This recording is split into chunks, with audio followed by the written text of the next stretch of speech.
মালদ্বীপে ৪ জাতি diamond jubilee football টুর্নামেন্টে আজ পাকিস্তানের মুখোমুখি হবে বাংলাদেশ অলিম্পিক দল।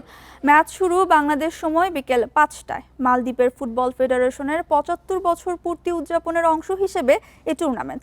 মারুফুল হকের অধীনে অনূর্ধ্ব ২৩ দলে কোনো প্রবাসী ফুটবলার নেই, বেশিরভাগ গত সাফজয়ী দলের সদস্য।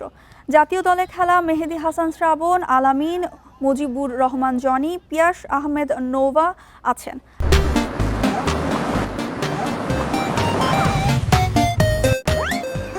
রাউন্ড রবিন পদ্ধতিতে খেলার পর পয়েন্ট তালিকার শীর্ষে থাকা দুটি দল ১০ জুন ফাইনাল ম্যাচে মুখোমুখি হবে।